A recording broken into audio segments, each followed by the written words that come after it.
جن کے دلوں میں رحم، طبیعت میں سادگی، احساس میں خلوص اور سوچ میں سچائی ہے، ایسے انسانوں کا وجود اللہ کی طرف سے مخلوق کے لیے نعمت ہے۔ جب انسان ٹوٹ جاتا ہے تو تب ہی انسان کے اندر سے آواز نکلتی ہے کہ کوئی بات نہیں، لوگ نہ سہی، اللہ تو ساتھ دینے والا ہے نا۔ ہم ایسے منافق لوگ ہیں جو کسی اور کی تکلیف کو اس کے گناہوں کی سزا سمجھتے ہیں اور اپنی تکلیف کو آزمائش۔ روح کی خوبصورتی یہ ہے کہ آپ مسکراتے ہیں، اخلاق کی خوبصورتی یہ ہے کہ دوسرے آپ کی وجہ سے مسکراتے ہیں۔ لمبی امیدوں سے دور رہا کرو، یہ تمہارے پاس موجود نعمتوں کو حقیر بنا دیتی ہے۔ گناہ کرنے کے بعد بھی اگر دل مطمئن رہے تو سمجھ لیں کہ ضمیر مردہ ہو چکا ہے اور ایمان رخصت ہو چکا ہے۔ اللہ تعالیٰ کو وہ انسان بہت پسند ہے جو اپنی جوانی اللہ تعالیٰ کی عبادت میں گزارتا ہے۔ ہم انسان بہت جذباتی ہوتے ہیں، ہمیں ہر چیز جلدی چاہیے ہوتی ہے۔ ہم کن صرف پڑھتے ہیں لیکن فیکون پر یقین نہیں رکھتے، جبکہ اللہ پاک اور انسان کے درمیان سب سے گہرا رشتہ پختہ یقین کا ہی تو ہے۔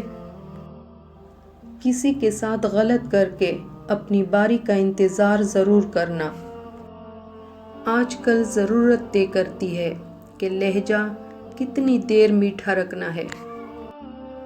آزمائش میں اللہ کو پکاریں، وہ ٹھیک انہی لوگوں کو وسیلہ بنا دے گا جو آپ کے کام میں رکاوٹ ہیں۔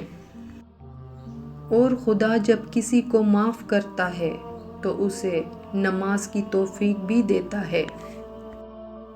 کسی کو آزمایا نہ کریں، کیونکہ ضروریات، کمزوریاں اور مجبوریاں غالب آ ہی جاتی ہیں، فرشتہ کوئی نہیں ہوتا۔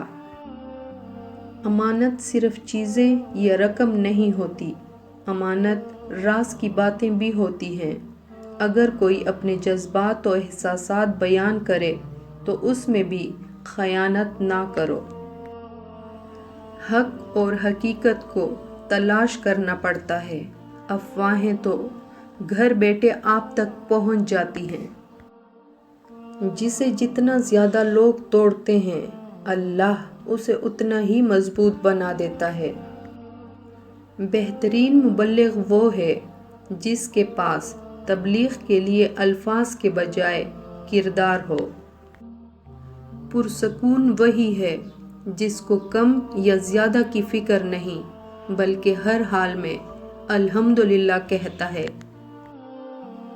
ہر رشتے میں غلطیاں تو ہوتی ہیں، لیکن غلطیوں پر سمجھایا جاتا ہے، رشتہ توڑا نہیں جاتا۔ کسی کے خلوص اور پیار کو اس کی بے وقوفی نہ سمجھو، ورنہ کسی دن تم خلوص اور پیار تلاش کرو گے اور لوگ تمہیں بے وقوف سمجھیں گے۔ ہمیشہ خوش رہیں اور ہمیں اپنی دعاؤں میں یاد رکھیں۔